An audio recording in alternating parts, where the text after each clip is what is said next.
Hi, this is Hugh Greenwood from the North Melbourne Footy Club, and you're listening to another episode of the Hashtag Kangaroos podcast. Whatever I've been through, the moment I see you, things start looking over. Welcome to another episode of My Name is Steve Vass. You can find me on X at Hashtag Kangas, Instagram, Hashtag Kangaroos podcast. Also live on YouTube now, so feel free to jump in and ask some questions, especially after winning flag less than 24 hours ago. Claire and Jacinta, welcome. I think we're on cloud nine, judging by what we were talking about before. Claire, your thoughts and feelings the last 24 hours? I'm sure it was a quiet night last night. Oh, quiet. Yeah, absolutely, Dean. In bed by just a casual 10:30, and yeah, tuck myself in. No, quite the opposite. I think one of my favourite bits, I've looked at my camera roll and there's just a group of us at the Sarah Sands on the corner of Sydney Road. It's about 700 metres from the park, and we've all got together after watching the replay and we're all singing Hearts to Hearts, just reverberating from the pub, and quite a special night. And then I want to say that I ended there at about 2, but it did continue to kick for a little bit. And yeah, eventually found myself in my bed in the early wee hours of the morning. Pretty happy with my performance, but I guess more happy with the girls' performance and the fact that the lid's off. It's Flag Roos, and I think we are deserved of the title of Invincibles, the first club, the first team to ever go undefeated and then win a flag. It feels right for this group. It feels like that's what they deserve. And so, yeah, definitely riding cloud nine. All the euphoria and all the feelings are pouring out of me, which is really fantastic. And I was able to get to Arden Street today to celebrate with the girls and be with the fans, and that was really special as well. So yeah, I feel like it's a really been gifted and been lucky enough to be in such a rare space of time to watch the women's program set up from day dot and then to watch them win a flag. It feels like an incredibly big privilege, and I'm trying to soak it all in. Sounds like I'm a player. Yeah. Well, we all played our part, Claire. We all played our part. I So. did actually steal Asherdale's medal a couple of times today. Well, I'm surprised he didn't run off with it, to be honest with you, Claire. But I think she would, even if she's like, 18 cans deep, I think she still would have caught me and tackled me and dragged me down, and fair enough. But no, look, it's a nice looking medal, and I couldn't think of any better women to don the first ever premiership for the women's program. It feels right. So very, very happy to be here, Dean. yeah, I don't think it'll be a last, just quietly, Claire. I think this there will be. There were mumblings around that, I reckon. I was just too busy in the post-game celebrations, but the people around me were saying, yeah, this is dynasty level. Like, this could be a three-peat. I was like, okay, guys, let's just enjoy the first. Yeah. We'll worry about next year when it comes. Exactly. I'm like, don't stress about that. Let's soak it in today. But yeah, no, very exciting time to be around the club, I think. No, definitely. Jacinta, any different thoughts there? I assume you had a quiet night last night, just taking it all in.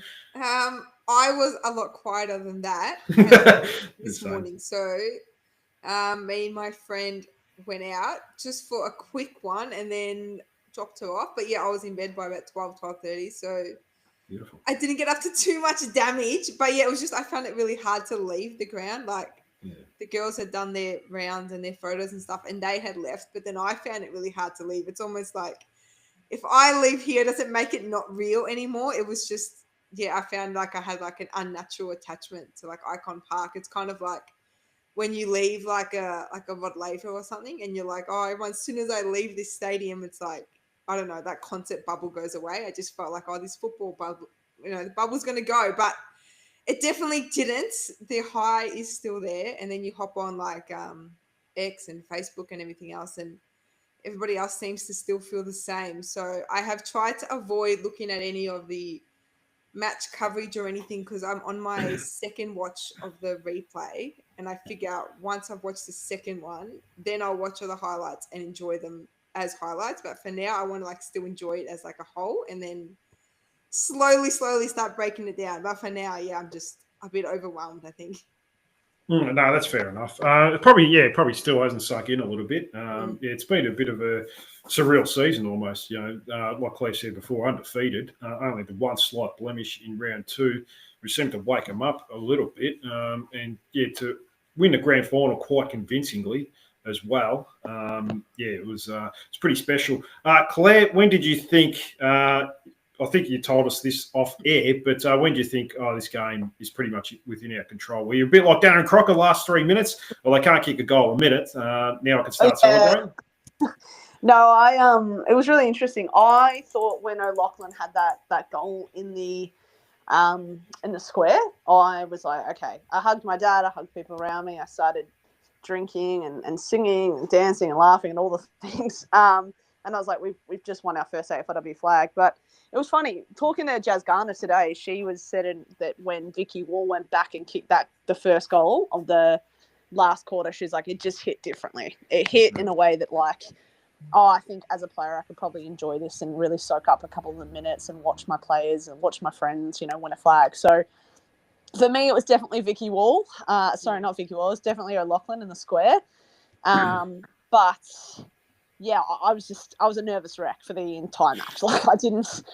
Every single bounce and tackle, I felt it all, and I rode the highs and the lows and everything. And but they were phenomenal from the start of the ball up to the end. I just think they held themselves in such professional manner, and it's hard to believe that I was ever this stressed about it. It's actually ridiculous to think how much time and effort that I would have put into being nervous and stressed when it just seemed so inevitable that they were going to win.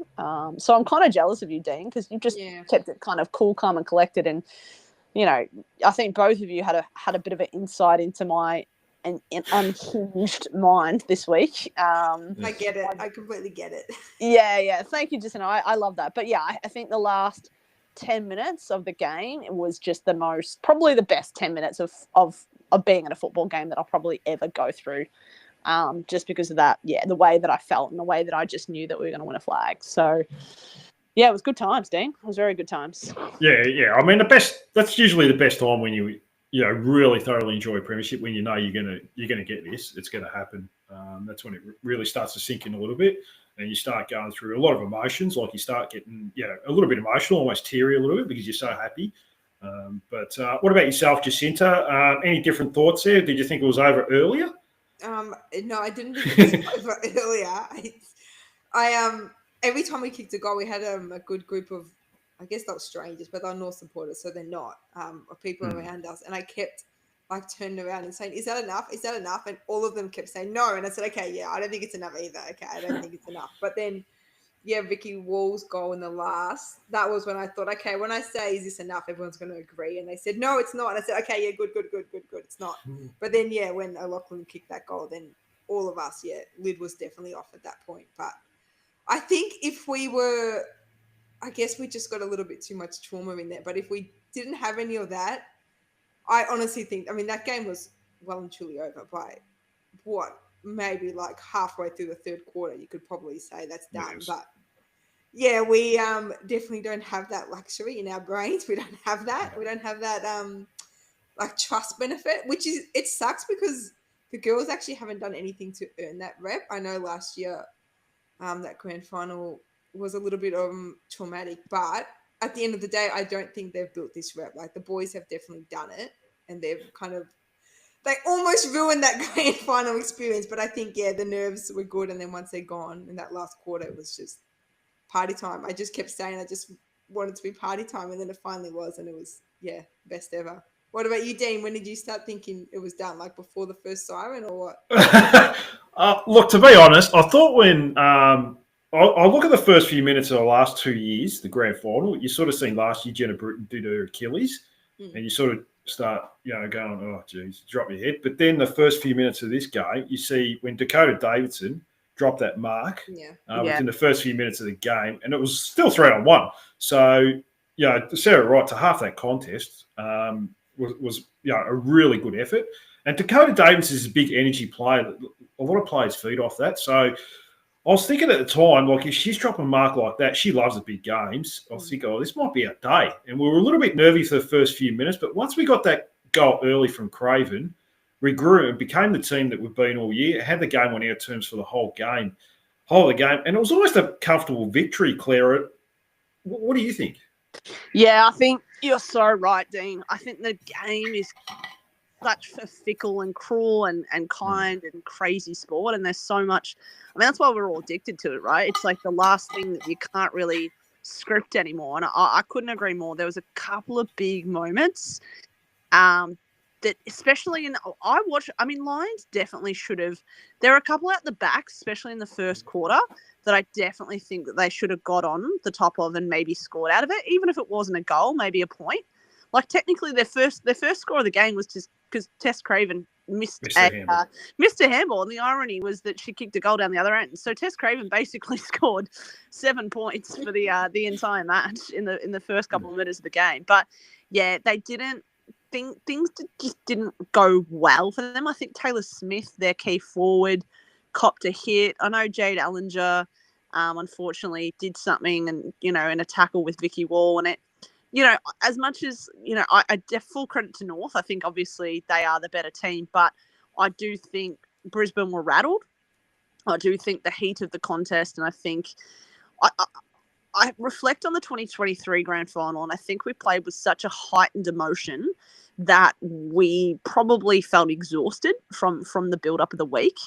And I think the difference was between the two teams. It seemed like Brisbane were running on this really high emotion as well, that Starshevich was kind of pulling the whole, we're underdogs, no one rates us, like we can do this. Whereas North had a very calm and cool, level-headed approach. And I think, that always works out. Being present within your football and figuring it out and working passage by passage and sticking to your structures and your game plan always works out. Whereas Brisbane, some of their big name players, Conway, I didn't think did much. I think Sfark. I think both the Sfark girls did nothing. Yeah, nothing. Like I know Belle Dawes had a couple of big moments with some smothers, and I think she did well there. But Hodder, She's quiet. She was so. I had nightmares of Hodder in 2023. And now I'm just like, did you play? Were you on the ground, babe? What was happening? So I just feel like.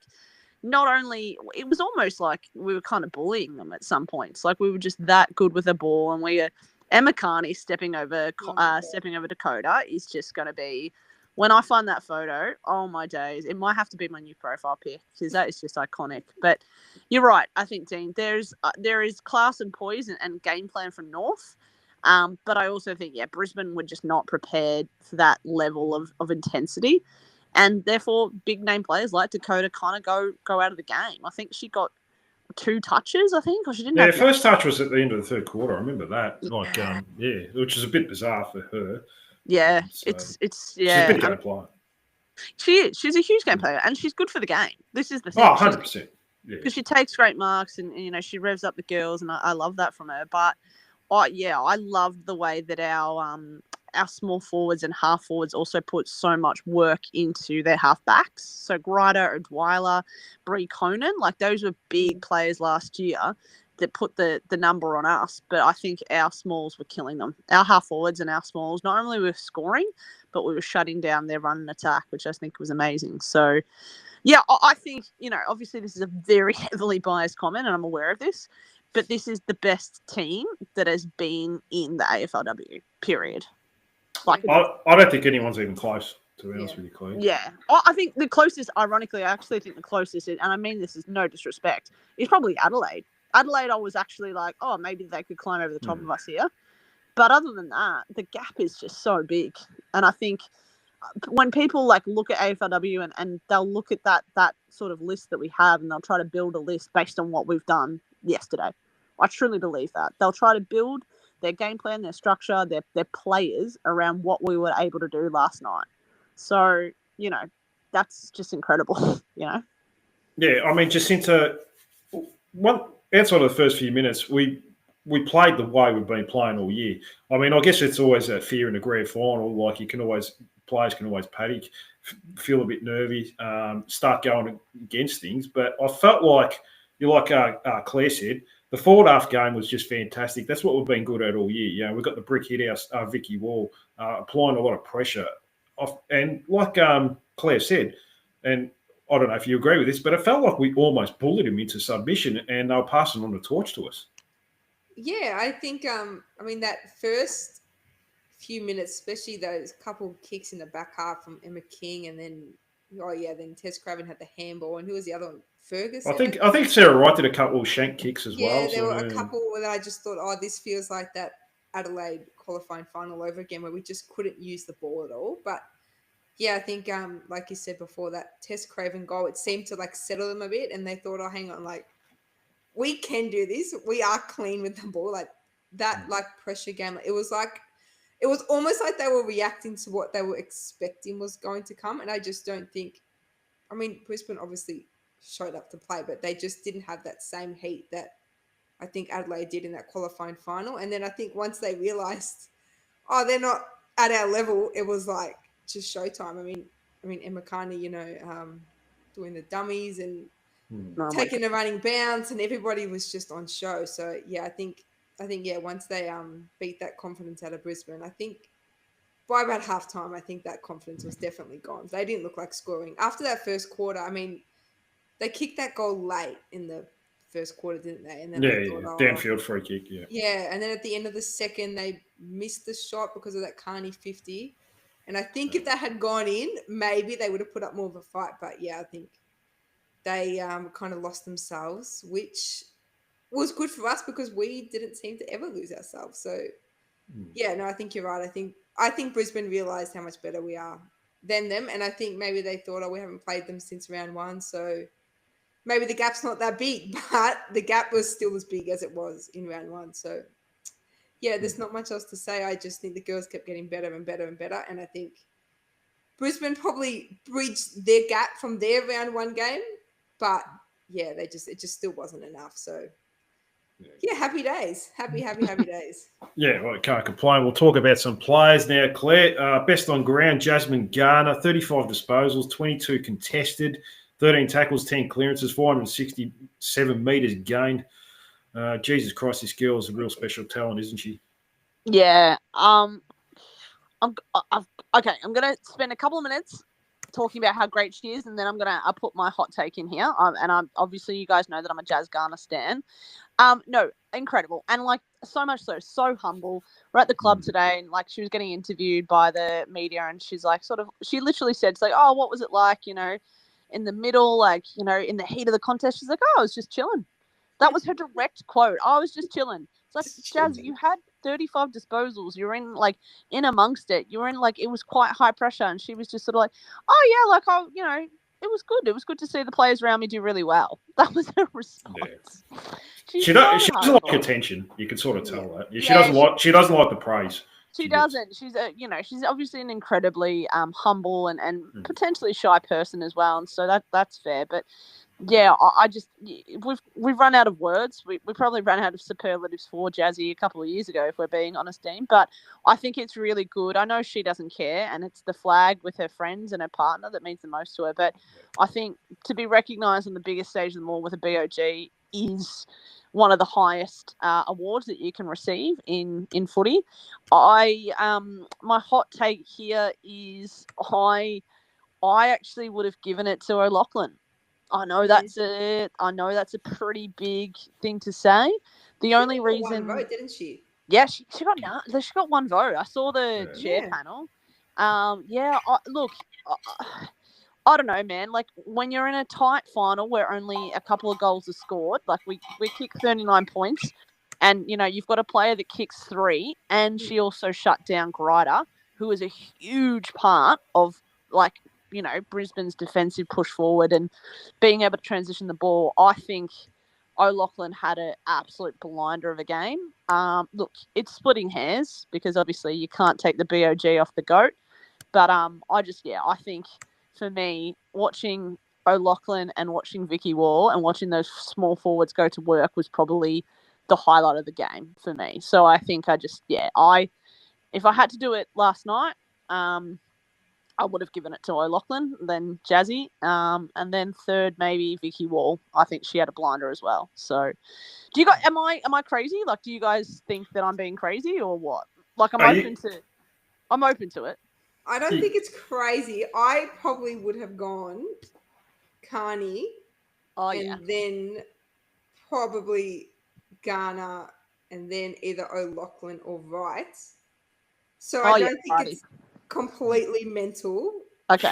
But Okay. I think that Garner's body of work, seriously, I just think that if she hadn't have won that, I think we'd probably be saying, Yeah, we actually would. Yeah, 100%. yeah, Yeah, for it sure. would be 100%. what is going on. But yeah, no, I don't think it's completely crazy. But I think finally her reputation did her some good. I mean, Yeah, I agree. What do you she had reckon? 35 touches, so it's not like she didn't deserve it. No, she actually It's- said. She said today. She's like, I thought they fudged some touches. Like, I don't remember touching it 35 times. I Oh, was like, she literally said that. I was like, oh, Jazzy, you're so humble. But she was too Dean, busy chilling. she's too busy chilling in the middle. Dean, what do you reckon? Am I being crazy? No, I would have first half. I would have had Emma Carney best on ground. Yeah. And then I think you couldn't go away from her in the second half. I don't know what her stats were in the second half. I might look that up soon. But yeah, I just saw around the contest when the whips were cracking in the third quarter, the premiership quarter, when you thought Brisbane were trying to make a move, she was getting every clearance. And she was just doing the inside things. And even the last quarter, I think when Vicky Wall kicked that goal, she was a part of that play. They put pressure up the field. Now, Brisbane were just going all out attack. They left players loose in their forward 50. And you got to try and win the game. You may as well lose by 5 goals trying to win it. But they had no answers. No, I think she deserved it in the end. I would have had her. How it went was it? I think she had 11 votes, and I think Carney had 8, which is probably fair enough. So no, absolutely. I just think that. Yeah, I think my love and I think watching O'Loughlin this year, it's probably my bias, is that I've never seen a footballer grow so much in such a small amount of time. Like, don't get me wrong, she had the skill sets, but to go away, I think she's only 22 or something. Like, she's tiny, she's a 22-year-old kid who's gone around and she's made herself an AA and kicked 3 goals in a grand final. Like, and here's another like crazy stat, and I was like, that's so true. The one game that we drop points, she doesn't play because she's suspended.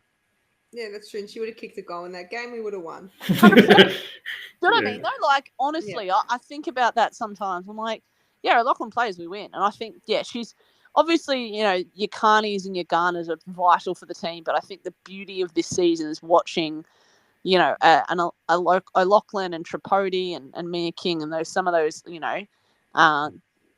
let's not call them B grade talent because they're flag winners, but those types of players really rise up to the occasion and have a good one. But I tell you what, Carney wound back the clock, didn't she? She was crazy. She was unreal. She was unreal. I'm just checking Jasmine Garner's second half stats. So third quarter, 10 disposals, 3 tackles, 90% disposal efficiency, 3 intercept possessions. Last quarter, 12 disposals, 5 tackles. 9 contested possessions in the last quarter. So I think, first half was only 13 touches. So she had a quiet first half, but not, according to a normal player, that's pretty good. But not according to her. So we'll keep moving forward. Was it the wrong Jazz? Maybe it should have been Jasmine Ferguson. Jacinta. She was really bloody good as well back there, wasn't she? She halved some contests that you just think there's no way we win this contest, and she got to it. She got a fist in, she laid a tackle. Yeah, she was unreal back there. I honestly think our defense yesterday was probably because there were some holes. Like Brisbane, like they said before, Brisbane did get at the back a few times, but they closed up those holes so fast. They just. Yeah, I hope that. I mean, I'm sure they will, but I hope these players like Fergo and Wright and Bresnahan, I hope they poll well in our best and fairest because they have really had unreal seasons as well. And obviously, without them, we aren't winning the flag. So, yeah, I think Fergo was obviously another big part, another big game from her. Oh yeah, definitely. You still with us, Claire? I think it said you came. There was a phone call that came. Yeah, through. No, this is actually the best thing in the world, and I'm just going to say it, and then I'm going to put it online to prove that it's true. I went on Twitter, and there's obviously the famous post of Johnny Longmire and Martin Pike, and they're holding up the Premiership Cup, and I said, I'm like, it'd be really cool to see Vicky Wall hold up Jenna Bruton holding the Premiership Cup, like as a reenactment, and Jazzy Garner just sent me a photo doing that. No way. Oh, yeah, right. yeah. So that's not a bad way to. Sorry to interrupt the call. I'm not I don't even want to flex on that. Like that's I'll put it on Twitter later and I'll show you. But yeah, my partner played some junior football with Jazzy Garner, so they kind of nice. know each other a little bit. But yeah, sorry I interrupted. I just had to quickly make a nice little. Yeah, I was pretty excited about that, so I'll put that on Twitter later. But anyway, that's worth it. Yeah. Anyway, sorry. Back. No, to you, all good. guys. All good. Happy to hear that story, Claire. No, that's a great story. Just with Emma Carney, Claire. Now, 23 disposals, 393 metres gained. A few shells of the candy, like we talked about. Do you think when she went home to Kate Sheil, do you think she sort of said Sheil, or the hips don't lie? I've always wanted to use that. Do you know what? And you've done it in the perfect way possible, Dean. So I love it. Yeah, look, I'm still not over it. Again, there's so many middle moments and stories of the game that I can't wait to soak up and absorb. But yeah, the fact that, like, you know, Carney's won a premiership with her partner, and Jenna's won it with Jasmine, and it's just, yeah, I think, you know, I can't believe how much Carney wound back the clock last night. Her selling candy, going ferociously at the contest. You know, even when she gets on in the last 2 minutes of the game and she's revving up the crowd, and she was just phenomenal. She did a few sprints as well. I thought, she's going to do a hamstring here, but you know, she was keeping up with Courtney Hodder, who's quite a quick player as well. So 100%, she was in good nick. I think, honestly, mate. And look, I've read about her. Not only did she suffer, obviously, the hammy, she did a calf tear. She did a couple of things during the rehab process. So it's obviously been a tough 6 to whatever, how many weeks it was that she was out. So obviously, and I don't think Carney's the type of person that would ever pick herself in the team if she wasn't 150% ready to go. And she was right. She was 150% ready to go. She's a legend. She was so good. And she represents everything that I love about this football club, and her holding the cup up with Imogen and Crocker will just be permanently on my heart forever. That was just such a beautiful image. So yeah, I loved it. Yeah, we'll talk about that soon as well. A player that's probably not getting mentioned much, Jacinta, is Ash Riddell. 29 disposals, 4 clearances, 7 tackles. She's not a bad second mid and didn't get much of the attention, but she was huge as well in the engine room, wasn't she? Particularly when the Whips were cracking in the first half. Yeah, I was going to mention it because when we were going through who we would have voted for, none of us said Riddell, which seems mental because she did have those 29, 30 touches. And I mean, some of her like, I mean, obviously you can't really tell when you're at the ground, but when you go back and watch the replay, some of those little hand passes she does to give other players space, it's just unreal. And I don't know if it's just like, I mean, obviously the umpires noticed her because she polled really well in that, whatever they called that award. The Brownlow. They don't have any names for any awards. yeah, whatever it is, the non-Ghana award, I guess, that award. She got noticed then, but yeah, I think she is just, I think she's like underrated, but like, no, I just don't even have any words for her because I think she lives in like Ghana's shadow, but she doesn't at the same time, and she still polls more votes than Ghana. I'm getting lost because I don't have any words for her either. I mean, 30 touches. She definitely deserved a few more votes. I think she got a couple. Yes, she got a couple votes in that. Or 1, 3. I think it was 3. Yeah. It wasn't many, but yeah. So I mean, Carney and Garner obviously stole some votes off her, but yeah, I think in any other day she's probably best on. So unlucky for her, but I'm sure she is going to finish top 3 in our BNF anyway, and that will probably be worth more anyway. I don't think she cares. She's one of my No. mates. She's on cloud 9. I actually said to her, I'm like, do you want me to do your class for the next week, babe? You stay at the club and I'll take the primary school kids for you. But no, I reckon they couldn't care less. They've got a flag now together, and I think that honestly bonds you more as humans than any sort of individual award could. Yeah. So yeah, it's crazy. Yeah, I mean, Sarah Wright, her last 2 weeks have probably been her career best games. 20 disposals, 90 intercepts in the first 3 quarters. She was close to retiring last season, but thank God she didn't. I guess having a beer with you, Claire, after the game was probably the biggest highlight. Oh yeah, I think she knew. I told her open training. I said, "I'll have the beer ready for you once you win." So she knew. Yeah. No, nice. I've got so much.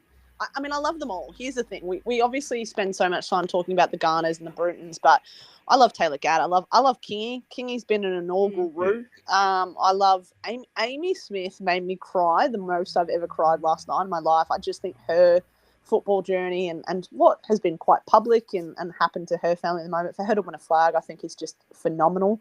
But yeah, I think Righty is classic. You know, plays out of her skin, has been in the best and most stingiest defenses of all year.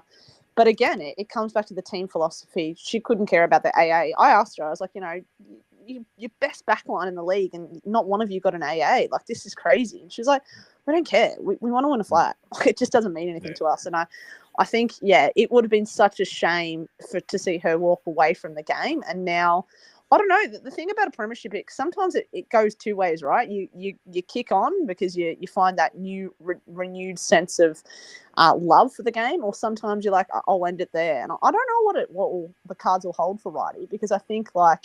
Well, she signed a 2-year deal, so yeah, good. Which obviously I'm obsessed with, and I love that.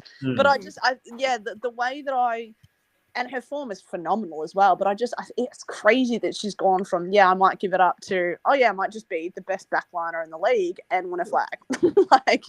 That's quite the jump scare. That's quite the different kind of shift in gear. So, yeah, she's had a phenomenal season, and I'm so proud of her and what she's been able to achieve. And yeah, what a wonderful, terrific human being as well. I just think that to me is the most special thing, is all those women are just wonderful human beings that deserve it so much, you know?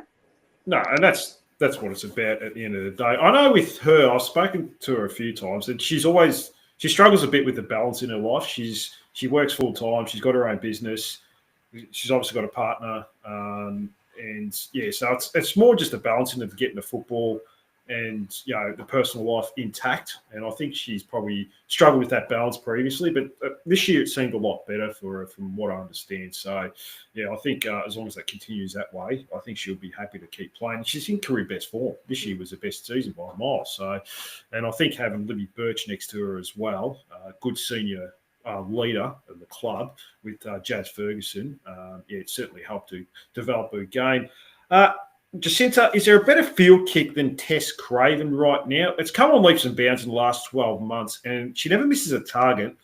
And I don't think that first goal could have gone any straighter through the middle, could it? Oh, yeah, that was a beautiful kick. As soon as it left her boot, it was through. She has come such a long way, because I remember a couple of years ago when she would get the ball and I'd just be thinking, oh, no. Like, she was an oh, no player for me. And then last year, obviously, she improved, and then this year now it's like, oh, you know, Tess has the ball, no worries, like, we're fine. And I think, I don't know who they're having there doing the skills, actually, because there's a few players that have come along like that. I think even Sarah Wright, speaking of her skills have come a long way. She's just, there's a few that have really come a long way. I think even Bresnahan, like, I think the start of the year she was a little bit nervy, and now she's like, no problems. Like, I'm not stressed actually when anyone has the ball, to be honest, except maybe when you see someone like Kim Rennie or Emma King going for maybe them, but although Kim Rennie. She did a really nice spear pass yesterday. I don't know, it was second quarter, I don't know when it was, but and I was like, oh, look at that, even she can kick, everyone's kicking. So I don't know who they have down there, or maybe they're all just really putting in because of the game style. I think we play a real nice kick Mark Campbell, obviously, but I think we have a nice kick to mark ratio. So I think it's just all strategic, and now they've just thought if we can all kick a ball, this game plan really works. Whereas I think last year we had a few moments where I think teams kind of worked this out a little bit, and it was like, if they can't get this kicking game going, like, they're done. And now it's like, hang on, but you know, we've got players like Bresnahan and Tripodi and Gat, who are beautiful kicks on the run as well. So, but yeah, back to Tess Craven. She is up there with one of our best kicks in the team now, and that's saying a lot because she was really a nervy player for me a couple of years ago. Yeah, I mean, I think she's only 2021, so she's come on. She's developed hugely, made the wing her own this year, and even playing, filling in for Emma Carney when she was out for a few weeks. She was able to give us a lot of drive from half back, and that's probably going to be a position once Carney retires, she'll probably move towards being that rebound defender, especially with kicking skills. She's quite a gutsy player too. I think I don't know if you remember this, Claire, but there was a 50-50 contest with one of the big talls against Brisbane. And I thought if she halves this, it was in the third quarter, she's doing well. She actually outmarked the tall forward. That was a big moment in the game as well. It was huge. It was really huge because it's funny. I thought the exact same thing. I'm like, just bring it to ground and let's get a stoppage. Let's concede a stoppage, go to ground, get the territory, put the shape back in behind the ball, and let's see what happens. But yeah, I think it's funny about the tall girls because you kind of just, Randall, Sheila, Rennie, Kingy, you kind of just expect them to lob around the ground.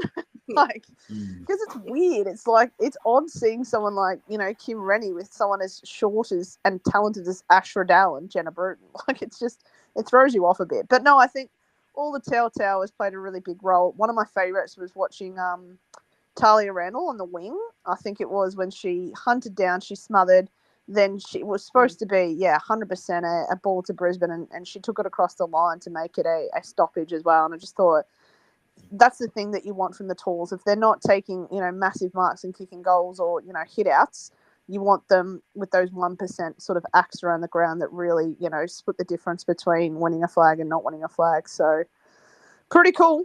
Pretty cool. It was pretty impressive, wasn't it? Oh, it definitely was. The Brick Headhouse, Vicky Wall, just being the missing piece with Libby Birch by the looks of it. Her kicking for goal reminds me a little bit of Josh Kennedy with the stutter. I never noticed it before. Have you noticed that before? I only started noticing that, again, that game against Adelaide and even Port. I thought, wow, like, I don't know if maybe she has had less set shots this year. She's had more in the run. But, yeah, I hadn't noticed, like, I think at the start of the year, it felt like she was just kind of doing like a big Buddy Franklin type of run around. Yeah, running around. Yeah. It was more like that. And now it's become more of a stutter. Like, it's straighter, which I think seems to be working.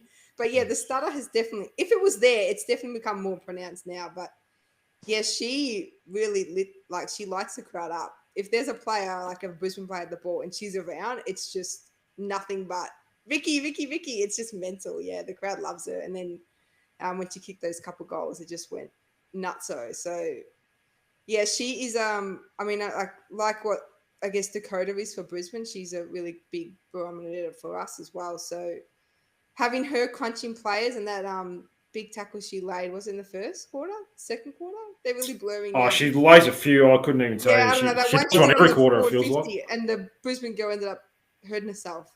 Well, in the last quarter, yeah. Yeah, just smashed her. Yeah, that was it's good viewing. It's really good viewing. I love her. So so happy that she made her way back to us.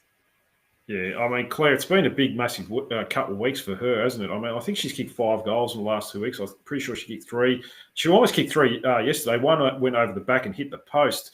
She's first of all, have you ever noticed her started kicking for goal? I mean, because I noticed with the crowd, they groaned any time she was doing it, but it was pretty effective.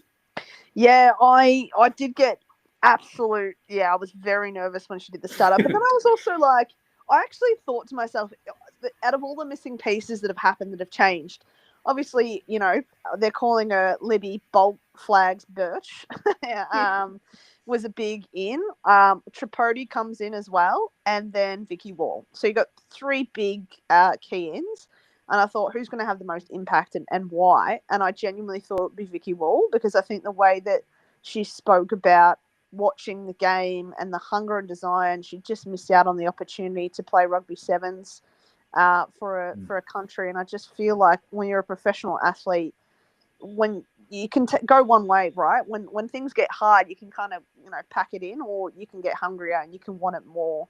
And I remember, Dean, you did a podcast with Jazz Ferguson, and she said Vicky Wall is very professional, and she's almost, if not raised the standards of training and how she's gone about it this season. So I thought, with all that hard work that Vicky Wall's put in, it really paid off in the final series. And I'm so proud. Like, good on her. Like, it's just, there's a lot of challenges that she faced and a lot of obstacles. And I think, moving away some boys, when they get drafted, don't want to even leave Victoria, let alone, fly across the country and to play a sport and be away from your friends and family. And I think Vicky Wall said that she missed one of her best mates' weddings, because of sport. So I just think, it's such a beautiful thing when you watch athletes who have put such an amazing amount of work and effort and behind closed doors, and it comes up trumps for them. I'm very pleased for her, and I hope bring on more Irish. Honestly, the Irish into the AFLW seems like one of the best collabs since the league started. So if we can get more Vicky Walls through Arden Street, then I'll be pretty happy with that, I reckon. Apparently we've got an Irish girl that didn't play a game this year, Blethian Bogue or something her name is.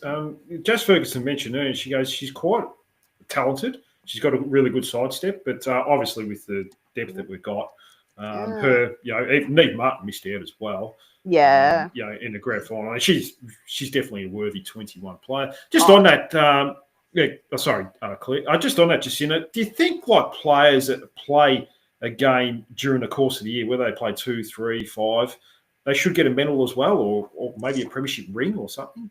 I'm happy for the club to do something, but I don't know. I kind of like whoever plays on the day gets the medal.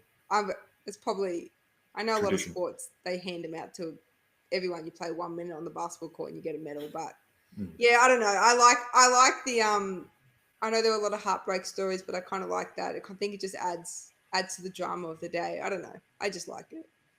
No, fair enough. What about you, Claire? Any different thoughts there? No.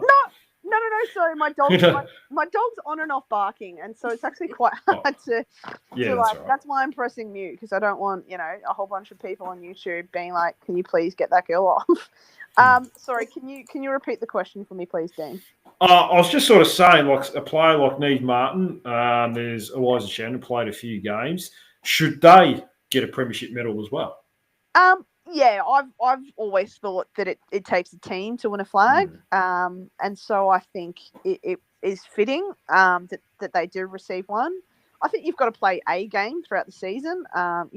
Even Lucy Burke, I'm pretty sure, played in round 2, maybe against Geelong. So I would have liked to seen a Lulu Puller as well, maybe get a thing. I know she didn't have a game this season, but I think she's been very important to us. But yeah, I think it doesn't hurt anyone. Who does it hurt if we were to just make 4 or 5 more medals for the girls? But that being said, I guess, I think about when, who was it that got rubbed out because of was it Corey McKernan that got rubbed out before the grand final? Yeah.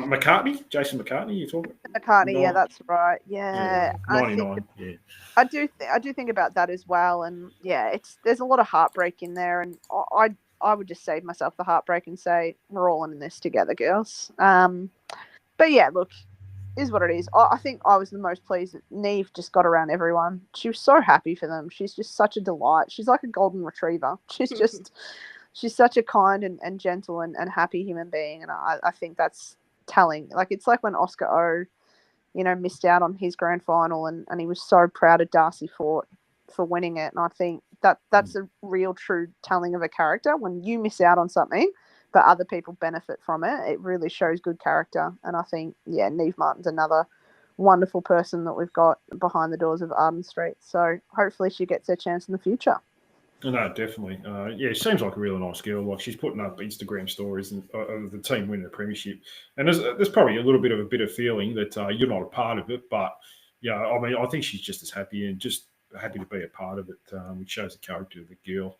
And it's been like that throughout the course, probably the last couple of years. There was a big cultural change a few seasons ago when we got rid of a few players.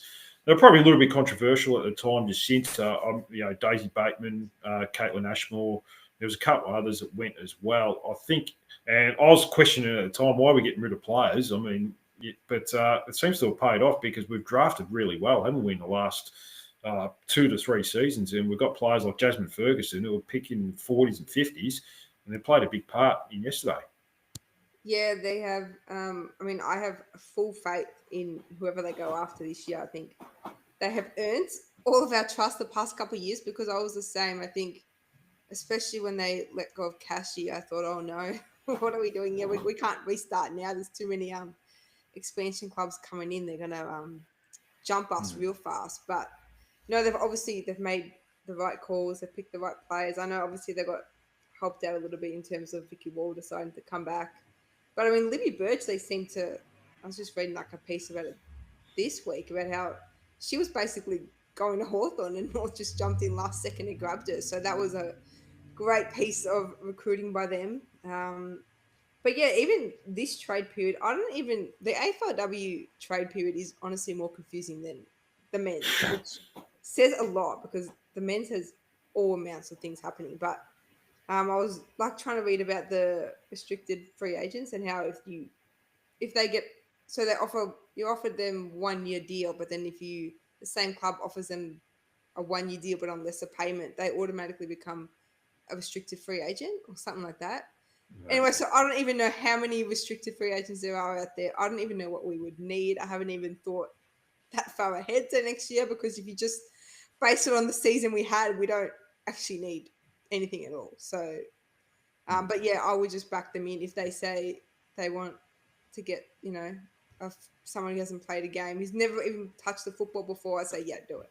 I'm just all in on our recruiting department. They've done a really, really good job with this whole squad. Yeah, I mean, Claire, I think we've been talking for a couple of years now. We've had a few seasons together, and I remember talking to you about, when we lost Bateman and we're going through a little bit of a transitional period. And I thought, this could set us back a few years. But, geez, their recruiting has been spot on, hasn't it, the last couple of years? Yeah, I think it was actually really nice. I saw Cashy, I saw Daisy.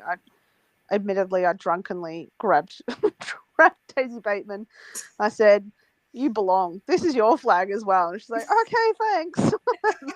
Okay. Yeah. But no, I saw a couple. I saw Beth Lynch as well. Nice. I didn't see Ali Gavalis, and she's my all-time inaugural. Like out of who's like kind of gone or left or whatever, I would have liked to have seen Ali. But yeah, I think for me, I guess, knowing how good of an operator Emma Carney is and Croc, and Scott Gowans at the time, to be fair to him, it was a necessary requirement. And sometimes, you got to cut back to let the plant grow. And I think, I wrote an article nearly at halfway through the season, and I looked at our drafting, and I looked at the fact that, Bella Eddy is pick 13, and Elise O'Loughlin, I think, is maybe second round or maybe first round draft pick. But then Amy Smith, Nicole Bresnahan, Mia King even, Jazz Ferguson, they're all very high draft picks. Like I'm talking late, late.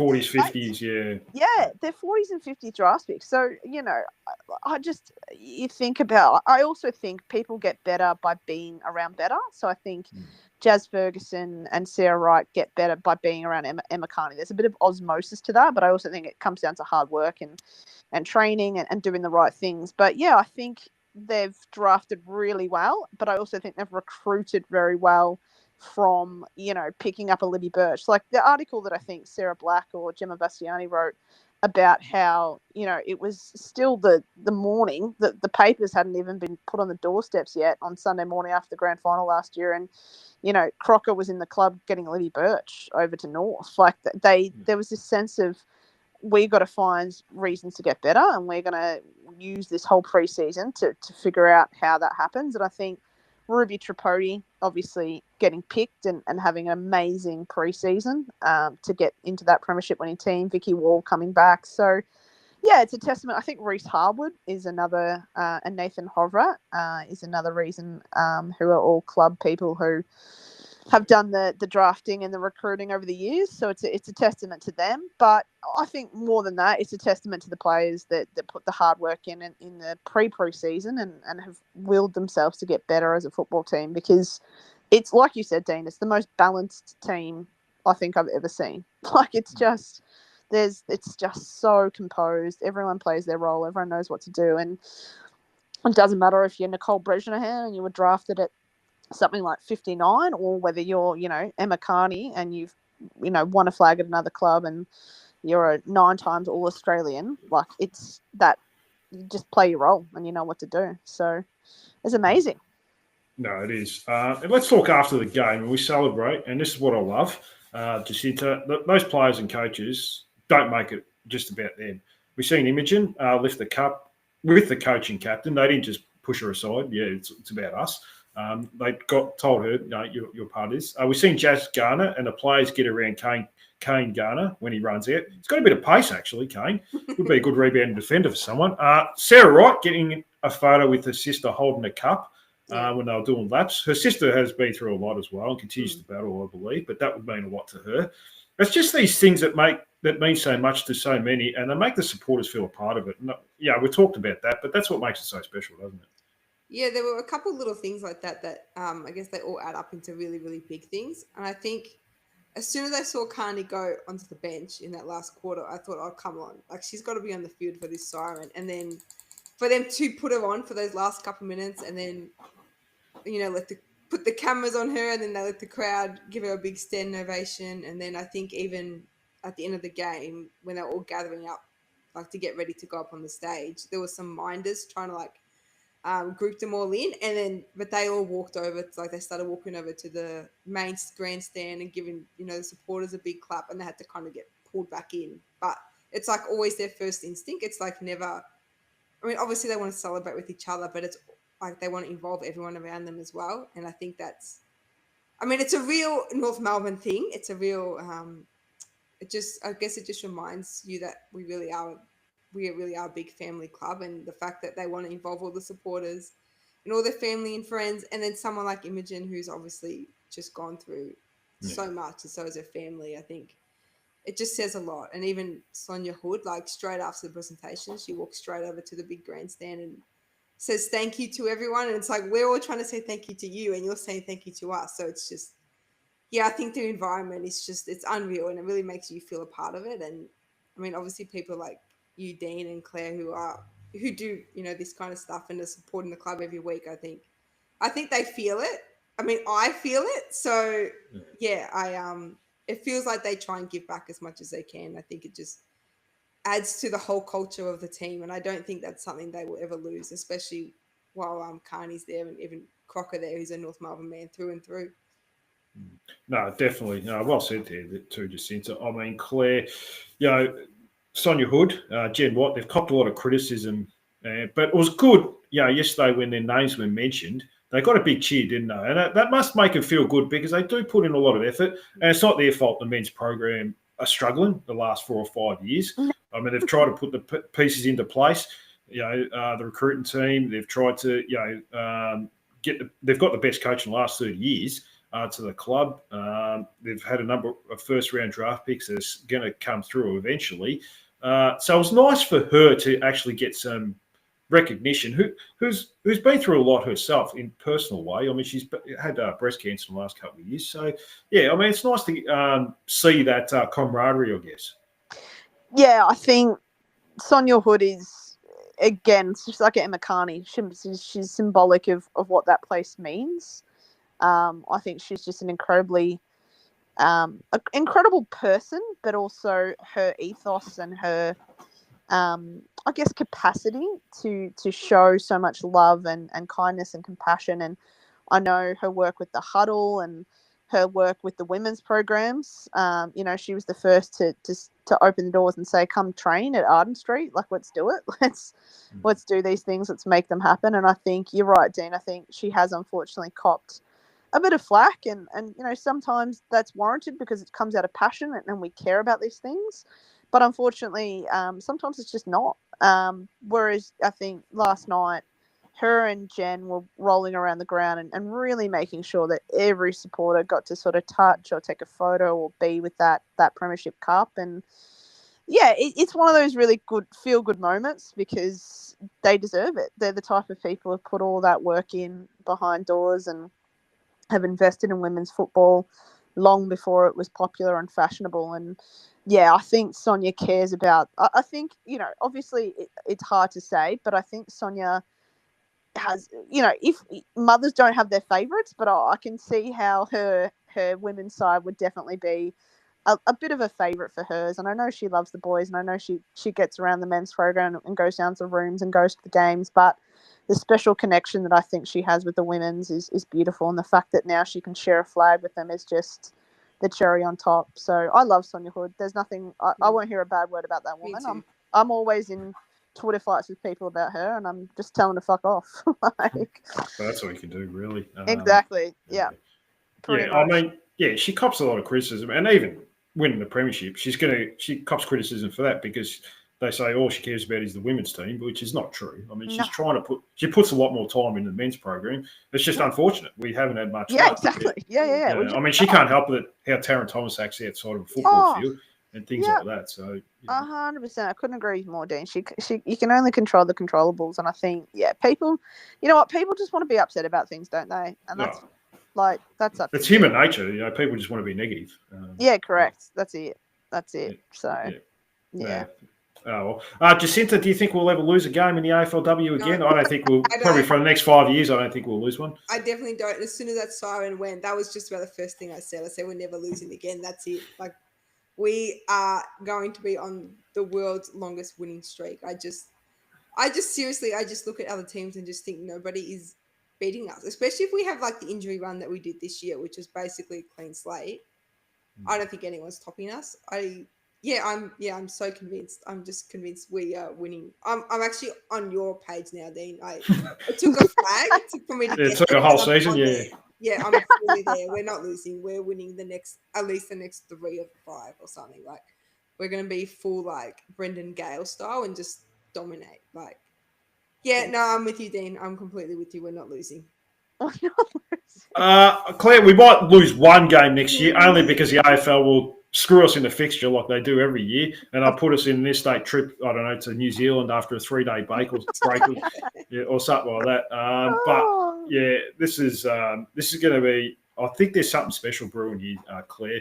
I think this is going to be a dynasty for the next 4 or 5 years in the AFLW, and we're going to go in heavy favourites next year. But I guess in saying that, you might lose a couple of fringe players, which might hurt. Someone like Eliza Shannon, who deserves to be in the best 21. Lulu Puller deserves to be in the best 21 for any other team. There might be a couple of others. Lucy Burke probably, unfortunately, loses a spot on the list. I guess that comes with the consequences of winning premierships. You probably lose a few fringe players. And if you get a couple of injuries, I mean, it can hurt a little bit, can't it? Yeah, I definitely think I would have liked to have seen the AFLW yet again. They didn't because they always fumble the bag. But I would have liked them see them extend their list sizes. Extend the list sizes and then also play the AFLW in tandem with the VFLW. So then I think the thing that frustrated me this year was watching, obviously when you go undefeated, it's a pretty nice ride, but how are the players supposed to prove their worth and whether they're worthy of playing, ones football, seniors football, if they don't have the opportunity to run around in the twos?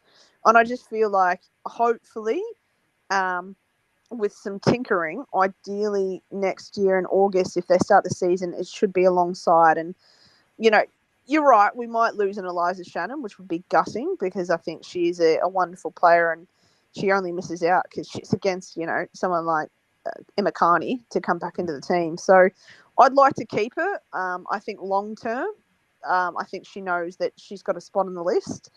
But yeah, I think maybe a Lucy Burke. I was talking to Zoe last night, Zoe Savariani. Gorgeous kid, gorgeous human being. And I sort of said, look, babe, it'll be your turn soon. I'm like, this ain't over. This premiership winning thing, it's not over. She's like, I really hope so. I'm like, yeah, just put in the hard work. I think it's really good when Zoe sees young kids like Tess Craven, like Elise O'Loughlin, like Tripodi, like she sees kids putting in hard work and their efforts being rewarded. So I think as long as you have that bit of a carrot to dangle out in front of those fringe players to aspire to, then ideally they stay and they want to get better and they just want to improve as a group. So, look, I'm not anti the draft because obviously we've got Bella Eddy, Elise O'Loughlin, we've got so many great players from it. But at the moment, I'd be more looking at keeping and retaining experienced players than I would be replenishing through draft because I just don't think we need that yet. So in terms of list spots, I would definitely secure those list spots for those players. I mean, I don't think any the senior players would be leaving Jacinta, which is a good thing. It doesn't look like anyone's retiring. I think Emma Carney signed a couple of years. Kate Sheila signed a couple of years. Jasmine Garner's only 30, so she's got plenty of football left in her. I don't think she's retiring. Let's hope not. I guess it's just losing that balance of a couple of fringe players. Zoe Savarayan, she may look at another opportunity. Who knows? Like a club might say, but it's hard. Like Claire said, they don't have the VFLW, so they lose exposure. But there might be a couple of fringe players that might sort of say, well, I can't sit here and wait for the next 3 or 4 years till someone retires. Yeah, you're not going to blame any of them for deciding to go give it a crack somewhere else. But I think with fringe players, obviously we've got some really high quality ones like Eliza Shannon and even Lulu Pula, but I think you can always replace them. I know that they're probably above average fringe players for sure, but I think we could pick up a couple of players that could step in and just do the job for us next year if we need them to. But I think so you reckon Carney's got another couple of years on her contract? If that's the case, then I think we just use her like a Brad Ottens type and just pull her out at finals, because if she's going to play the way she has this past month, we're fine. We're so fine if she just shows up for a month of the year. But on the fringe players, I think we're okay. I think we can replace them with, I guess, other fringe players, to be honest with you. Hopefully we get them from other top teams so that they're at least they're ready to go when we need them. But I think I'd also back in our development program if we have to. If we've got to pick up a couple of fringe players from a Doggies or a Carlton, I reckon we could turn them around pretty quickly and get them in line and hopefully get them winning flags for us as well. No, that's right. We've picked up, Eliza Shannon couldn't get a game at Hawthorn. Lulu Pula couldn't get a game in Brisbane's, I think it was grand final team against Melbourne a couple of seasons ago. Good player, just, it was out. Unfortunately, couldn't get a game because there's too many players in front of her. Claire, before we finish up, I guess going into next year, we don't really need to look at anyone from another club. We don't need to fill up any positions, do we? No, we don't. It's all pretty locked and loaded when you've won a flag with there's no weaknesses. It's hard to find ways to improve. No, look, I think if someone like Olivia Birch wants to land in our lap again, I'll take it. If someone's looking to, if Kate Hoare is exploring her options and wants to come over, or Ebony Marinoff wants to play alongside Mon Conti. If Mon Conti wants, a couple of league best and fairest actually want to play with the league best and fairest, and who am I to deny them that, Dean? No.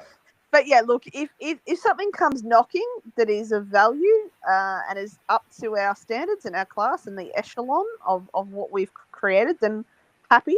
But also, if not, very content and very very pleased with the list management and even the ages. Like, obviously Carney and Sheila are on the older side of 30, but you wouldn't have thought that looking at Carney last night, and looking the other way down, Craven Tripodi, Gat, Mia King, Elise O'Loughlin. There's I think there's 8 of them that are under 25. It's crazy. So I think in terms of list management, we're killing it. We're killing it. We're doing so well. Apparently, Georgia Stubbs, the girl that did her Achilles, apparently she's really highly rated. She was at the club at the open training, and she was doing some extras afterwards when everyone kind of left. And I was talking to Sarah Wright for a bit, and she came over, and I'm like, how you feeling? Like, how's it all going? And she's like, it's a slog, but I know it'll be worth it. And I think big weeks like grand final week, it keeps you hungry, doesn't it? Because if you're kind of playing with all due respect, playing in a shit club and it's not good football, you're less likely to want to put in more. But if you're around excellence and you're around Emma Carney and Jazz Garner, then do you know what I mean? It's just it's unbelievable. So I think hopefully she comes a long way, and I know we've got a couple of Irish people in the wings as well, waiting to do their little dance. Look, things are looking great for the club, I reckon. No, definitely. But we'll still enjoy the grand final win. Jacinta, any final words out there? Besides the fact that I'm going to miss the women's footy for the next however long it is, 6-7 months, maybe longer. When does it start again? August, isn't it? Yeah, I'm just going to miss these girls a lot. I will be following their Instas and just trying to feel like still involved in some way. But yeah, no, there's not much to say. I mean, we did what we hoped we would do from, I guess, the moment we lost that grand final last year. So there's not much else to say except that I'm so proud, and I think I'm just going to be living on a cloud for the next few months at least. No, I think we all will be. Claire, any final words out there? Dean, it's been an absolute pleasure, Jacinta, as well. I've had the best time with you guys. I would like to book in a time over the summer, if you'll indulge me, for us three maybe to watch the flag again, because obviously Yes. we didn't get to watch it together. And I think, over a couple of beers, we pay someone to put it on a big TV and we just invite all the North supporters, because you're right. I think, Jacinta, I think I'm going to miss it quite a bit over summer. I think it's this drug that I feel like I'm on at the moment. It feels like it's going to have a come down in a couple of weeks, and I'm going to be like, it's going to be like Christmas Day, and I'm still going to be posting about it. People will be like, Yeah, was it's withdrawal. It's going to be like a withdrawal. Yeah, it's the withdrawal for me.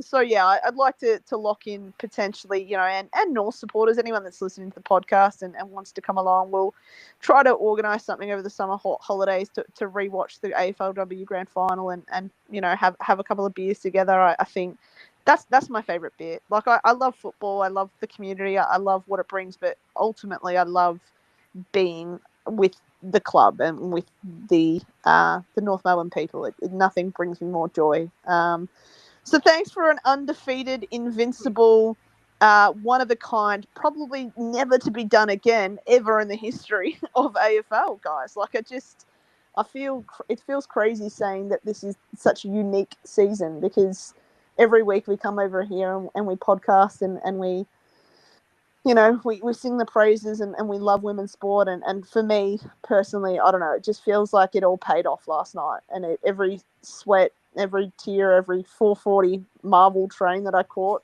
going to the men's, it all just felt like it paid off in gold last night. So thank you very much for the journey, and I'll be sure to text you some tentative dates for us to all hang out and share that premiership glory together.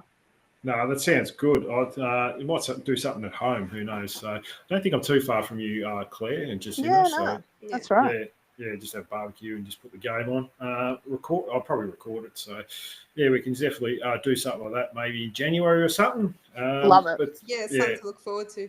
Yeah, love it. Definitely. Well, girls, it's been a pleasure having you on through this journey. Claire, me and you have been doing this for a couple of years now, I think. Not sure when we started, not exactly sure. You always said Flag Roos. I think we started when we had the clean out of the players I mentioned before, Bateman, Ashmore, Gilroy, and so forth. So we've not come full circle, but half a circle maybe. And look at us now, Claire, premiership. We're Flag Roos. Yeah, we are now. We can officially say we now have seen and witnessed Flag Roos, and there's nothing better in this world than the Flag Roos. Yeah, no, definitely. Jacinta, thank you for joining me through this year. You might have been a good luck charm. It's been a lot of fun. Yeah, no, thank you, Dean. Thanks for having me. It gives me, I mean, it's nothing but a pleasure to talk about the women. But yeah, I know you put in a lot of work, Dean, and I think you do a really good job. And even the weeks where I'm not on, I'm almost happy about it because I get to listen to you guys. So thanks, I'm always happy. I'm always happy. Every Monday, Tuesday, I'm happy to listen to you too.